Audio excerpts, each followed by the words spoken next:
From Washington, this is VOA News.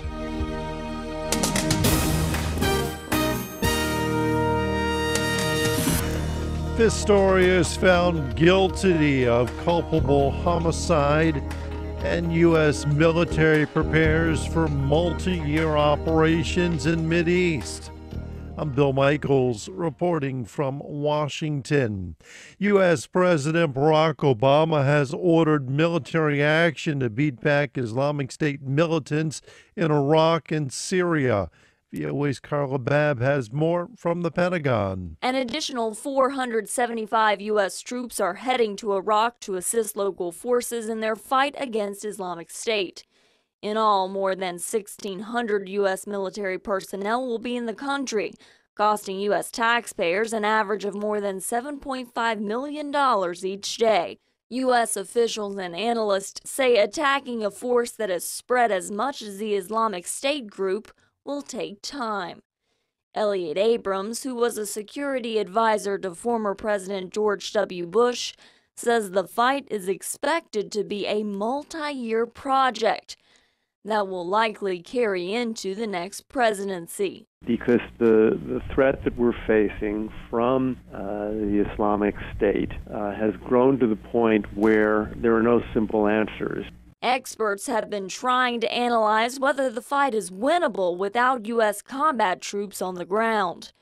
Abrams says it can be won precisely because Islamic State militants are behaving differently from their al-Qaeda predecessors. Carla Babb, VOA News, the Pentagon. South African track star Oscar Pistorius has been found guilty of culpable homicide but cleared of other more serious murder charges in connection with the killing of his girlfriend, Judge Thokozile Masipa. The accused is found not guilty and is discharged. Instead, he is found guilty of culpable homicide. This is VOA News. The European Union has imposed a new package of economic sanctions against Russia because of its actions in Ukraine.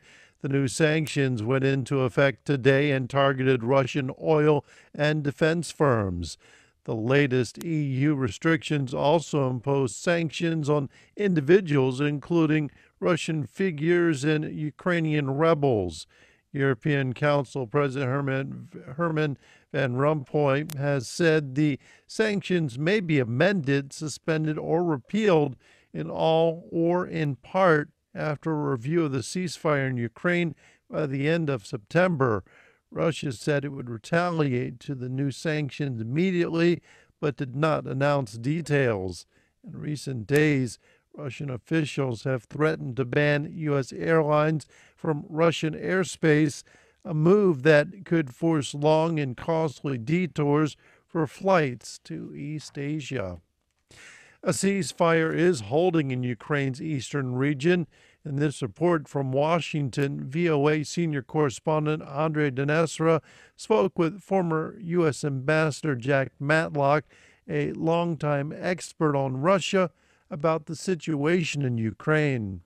Senior Russian officials, including Foreign Minister Sergei Lavrov, have recently stated there is no military intervention from Russia. But the last U.S. ambassador to the Soviet Union, Jack Matlock, disagrees. Obviously, they're intervening. I think they would say, look, you guys intervene wherever you want to. You even invade, like the United States invaded Iraq, which had not attacked it, and we're essentially using the same methods.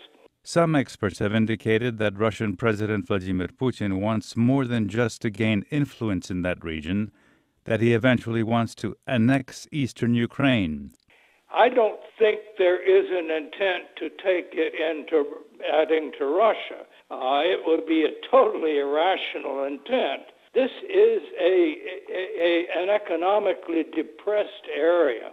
Andre Dinesra, VOA News, Washington. The Australian government has raised its terror threat level to high, the second highest level, on concerns about threats from domestic Islamic State supporters.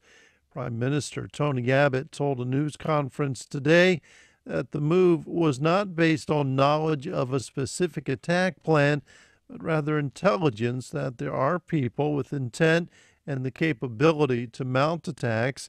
Mr. Abbott said the terrorist threat level had been rising in Australia over the past year, due in part to Australians joining the Islamic State to fight in Syria and Iraq. Australia estimates up to 60 of its citizens are fighting alongside the militants, while another 100 are actively supporting extremist groups from within Australia. Reporting from Washington, I'm Bill Michaels, and this is VOA News. That's the latest world news from VOA.